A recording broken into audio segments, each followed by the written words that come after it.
네, 오늘 본문 말씀은 요한복음 6장 1절에서 15절까지의 말씀입니다. 요한복음 6장 1절에서 15절까지의 말씀입니다. 네, 저와 여러분들이 번갈아 가면서 함께 교독하도록 하겠습니다. 그 후에 예수께서 디베랴의 갈릴리 바다 건너편으로 가시매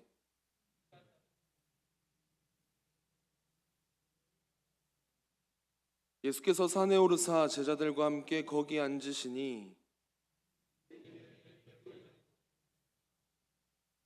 예수께서 눈을 들어 큰 무리가 자기에게로 오는 것을 보시고 빌립에게 이르시되 우리가 어디서 떡을 사서 이 사람들을 먹이겠느냐 하시니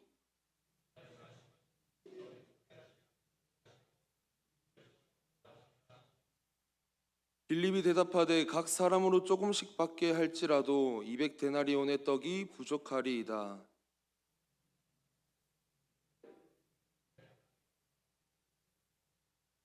여기 한 아이가 있어 보리떡 5개와 물고기 2마리를 가지고 있나이다. 그러나 그것이 이 많은 사람에게 얼마나 되겠사옵나이까.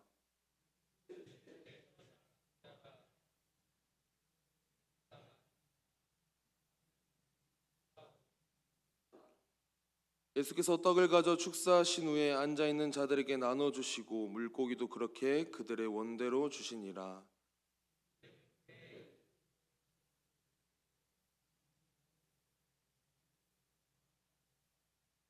이에 거두니 보리떡 5개로 먹고 남은 조각이 12바구니에 찼더라.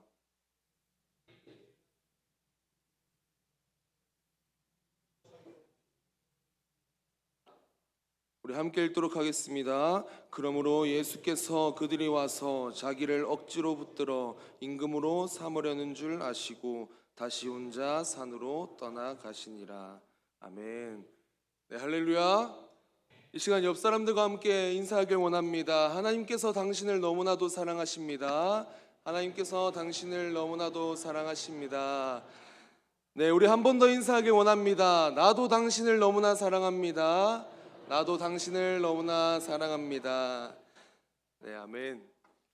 네, 하나님의 사랑이 우리 부가영교회 성도님들과 함께 하십니다. 네, 오늘 말씀을 함께 나눌 때에 하나님의 사랑이 여러분들 마음 가운데 다시 한 번 더 뜨거워지는 놀라운 역사가 이 예배 자리에 일어나기를 간절히 소망합니다. 네, 우리가 인생을 살아가면서 한 번쯤은 꼭 스스로에게 질문을 던지는 것이 있다면 그 질문은 바로 예수, 당신은 누구십니까? 예수님, 당신은 나에게 어떠한 분이십니까? 라는 질문일 것입니다. 네, 이러한 질문을 던지는 이유는 이렇습니다. 만약 예수님께서 그저 우리와 같은 한 인간에만 불과했다면 어느 누구와 다를 것 없는 그저 이 세상에서 위대한 위인으로 남아있을 것입니다. 그러나 예수님께서 성경에서 말씀하고 계시는 그 예수, 그가 정말로 하나님의 아들이시라면, 그가 정말로 우리를 구원할 메시아시라면 이 질문은 인류 역사상 가장 위대하고 중요한 질문이 될 것입니다. 예수 그리스도께서 하나님의 아들로서 또 구원자로서 또 메시아로서 우리가 그 예수를 믿냐 믿지 못하냐에 따라 구원이라는 것이 우리에게 달려있기 때문입니다. 오늘 함께 말씀을 나눌 이 요한복음이 기록된 이 목적, 성경이 기록된 목적은 이렇습니다. 우리 요한복음 20장 30절에서 31절의 말씀을 함께 읽길 원하는데요. 30절에서 31절 말씀입니다. 네, 함께 읽도록 하겠습니다. 시작. 예수께서 제자들 앞에서 이 책에 기록되지 아니한 다른 표적도 많이 행하셨으나 오직 이것을 기록함은 너희로 예수께서 하나님의 아들 그리스도이심을 믿게 하려 하며 또 너희로 믿고 그 이름을 힘입어 생명을 얻게 하려 함이니라. 아멘. 예수님께서는 이 공생의 사역을 시작하시면서 우리가 너무나도 잘 알고 있듯이 놀라운 표적들을 많이 보여주셨습니다. 또 많은 사람들에게 놀라운 기적을 행하셨습니다. 그런데 예수님께서 이 땅에 오신 궁극적인 목적, 또 이 성경이 기록된 목적은 하나님의 아들이 예수 그리스도이심을 우리가 믿게 하려 하며 또 그것을 우리가 믿고 예수 그리스도의 이름에 힘입어서 영원한 생명이라는 것을 우리에게 주시기 위함입니다.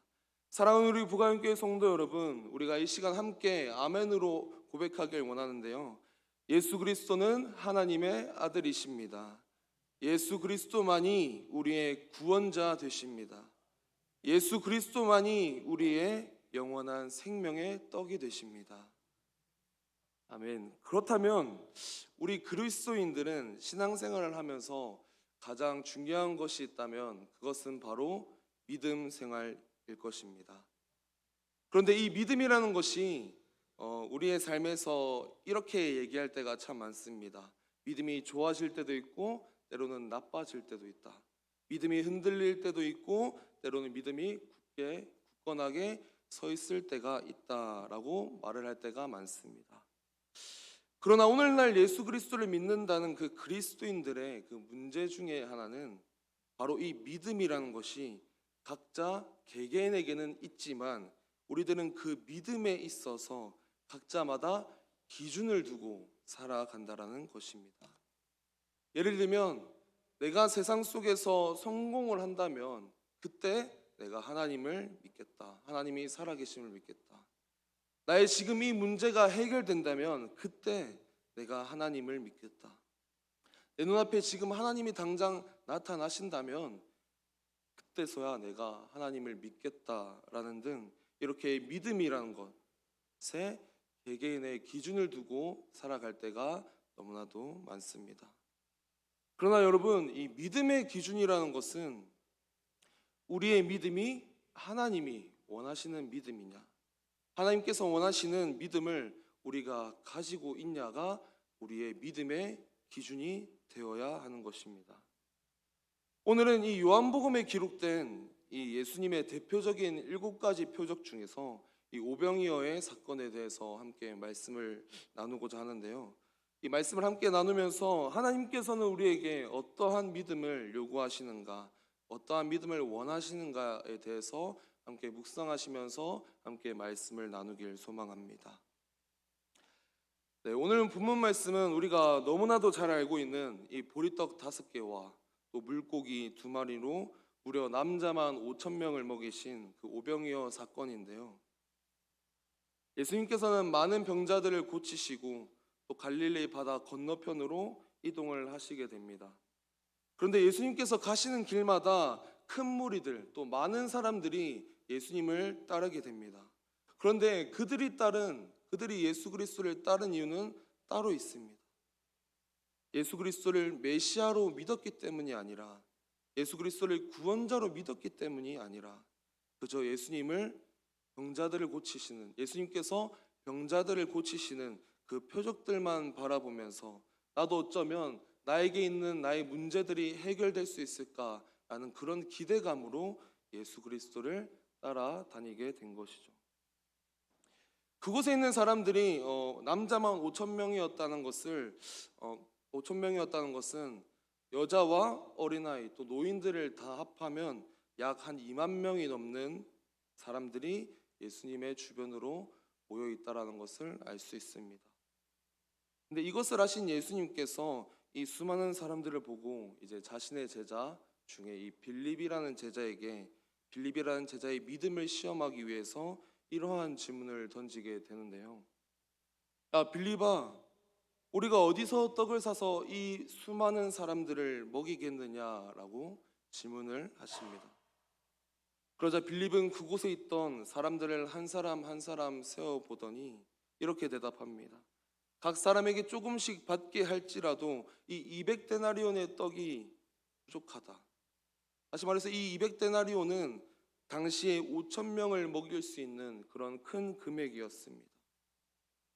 이를 보면 우리가 알 수 있듯이 어쩌면 이 빌립의 고백, 평소에 이 빌립의 이 성격들을 보면 굉장히 합리적이고 또 이성적이고 현실적인 성향을 가지고 있습니다.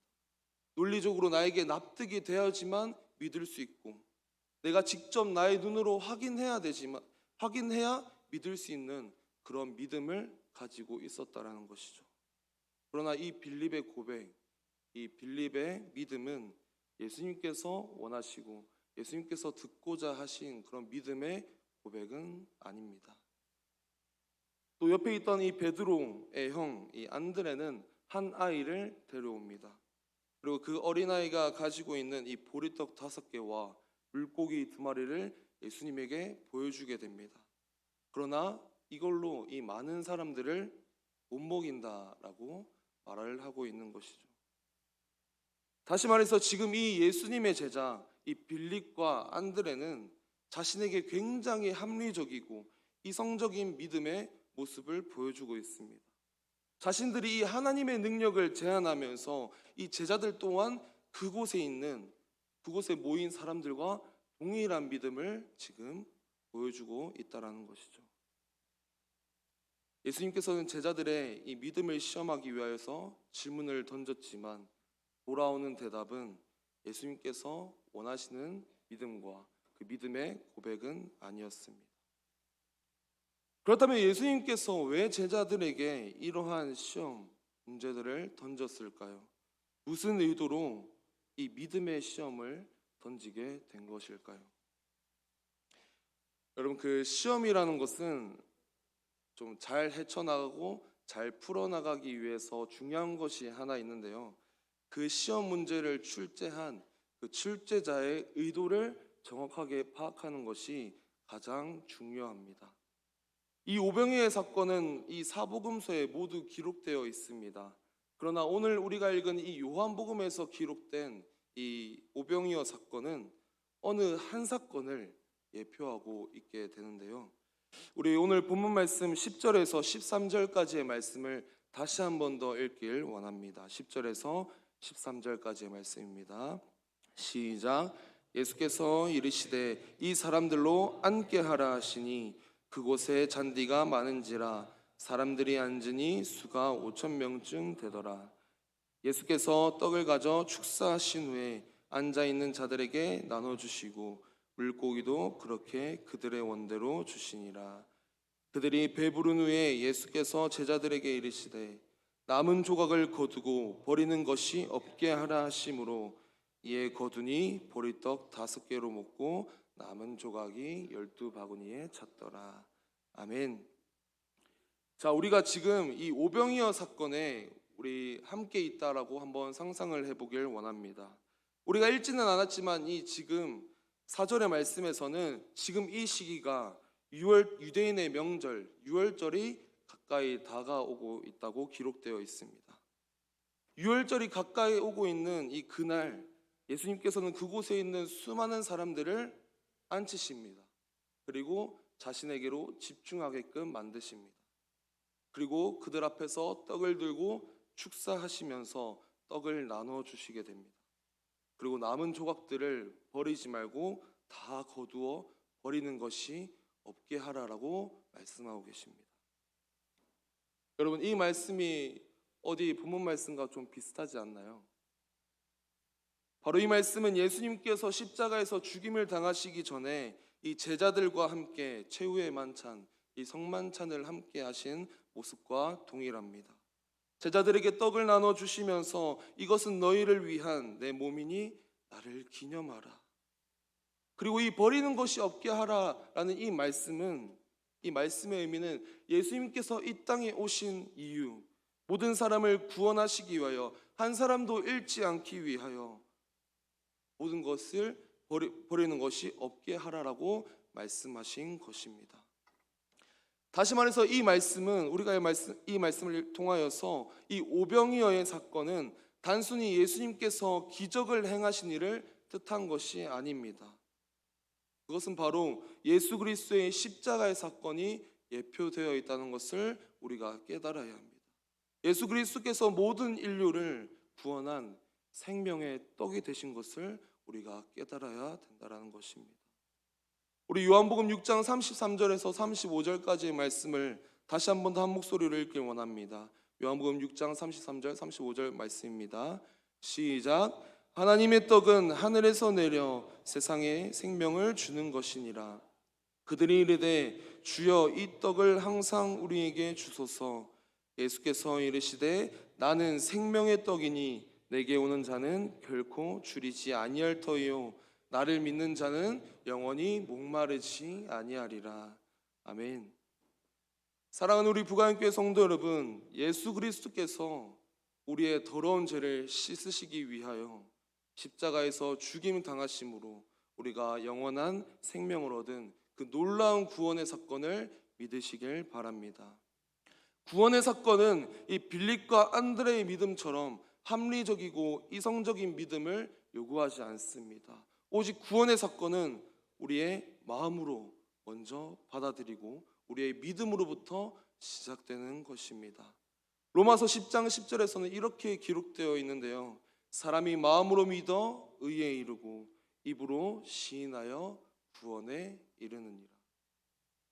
사람이 마음으로 믿어 의에 이르고 입으로 시인하여 구원에 이르느니라. 그런데 우리가 살아가는 이 세상은 기본적으로 합리적이고 이성적이지 않으면 뭔가 받아들이지 않으려는 그런 성향이 강합니다. 그러나 하나님께서 원하시는 믿음은 합리적으로 이해가 되어져서 믿는 것이 아니라 우리가 먼저 믿음으로 받아들임을 통하여서 우리의 이성을 뛰어넘어 예수 그리스도의 구원의 사건이 이해되어져 가는 것이 바로 하나님께서 원하시는 믿음입니다. 그렇기 때문에 우리가 하나님 앞에서 낮아져야 되는 것이고, 그렇기 때문에 우리가 하나님 앞에서 겸손하며 또 자신의 생각과 자신의 고집, 자신의 경험과 자신의 스타일들을 다 하나님 앞에 내어 버려야 한다는 것입니다. 이 오병이어 사건을 경험한 그곳에 있던 이 수많은 사람들은 예수님을 참으로 세상에 오실 그 선지자라고 얘기를 하면서 자신의 문제를 해결해 줄 그런 정치적 메시아로서 추앙을 하게 됩니다. 그러나 예수님께서는 그 자리를 피하시고 혼자서 다시 산으로 떠나시게 되는데요. 그 이유는 사람들이 예수님을 자신들이 원하는 나라의 임금으로 세우려고 하는 것을 알았기 때문이고, 자신들이 어떠한 목적을 이루기 위하여서 예수 그리스도를 믿으려고 하였기 때문에 예수님께서는 그것을 미리 아시고 그 자리를 피하신 것입니다. 예수님께서는 이 땅에 오신 그 궁극적인 이유가 바로 이 세상을 다스릴 왕으로 오신 분이 아니라 하나님의 아들로서 십자가에서 죽임을 당하시러 오셨기 때문입니다. 사랑하는 우리 부가영교회 성도 여러분, 이제 말씀을 마무리하고자 합니다. 우리는 예수님께서 행하신 이 오병이어 사건을 통하여서 예수님께서 제자들의 믿음을 시험하신 장면을 함께 묵상하였습니다. 예수님께서 빌립에게 이렇게 질문하였습니다. 우리가 어디서 떡을 사서 이 사람들을 먹이겠느냐? 이 질문은 단순히 우리의 배체움의 문제가 아니라 우리의 믿음의 본질을 점검하시려는 예수님의 깊은 뜻입니다. 우리 눈앞에 보이는 것에 대한 믿음이 아닌 십자가에서 나를 위해 죽임 당하실 그 구원자로서 그러한 믿음으로 예수님께서는 믿기를 원하셨습니다. 그리고 그 믿음을 통하여서 보리떡 5개와 물고기 2마리로 5,000명을 먹이신 그런 기적을 행하셨으며, 예수 그리스도께서 우리의 생명의 떡이심을 보여주시는 표적이 되셨습니다. 우리를 위한 십자가의 구원, 한 명도 버려짐이 없는 그런 하나님의 놀라우신 은혜, 그리고 영원한 생명을 주시기 위한 예수님의 사랑, 그 하나님의 사랑이 이 오병이어 사건에 담겨 있습니다. 우리 시간 마음의 손을 얹고 한번 우리의 믿음을 한번 되돌아보길 원합니다. 나에게 있어서 이 예수님은 어떠한 분이십니까? 나는 예수님을 어떠한 분으로 믿고 살아가고 계십니까? 나는 지금 어떠한 믿음으로 예수님을 따르고 있습니까?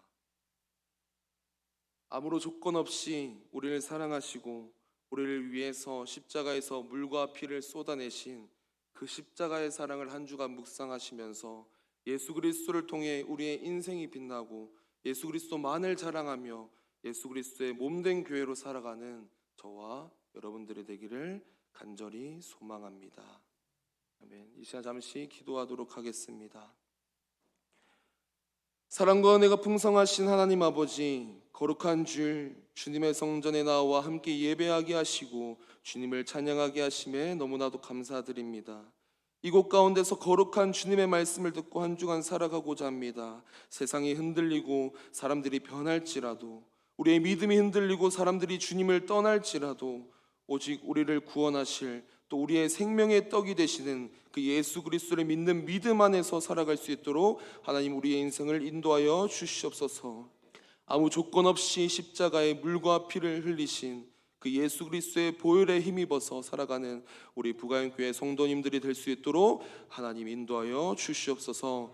지금도 살아계시고 역사하시는, 또 우리와 영원히 함께 하신다고 약속하신 예수 그리스도의 이름으로 간절히 기도드립니다. 아멘.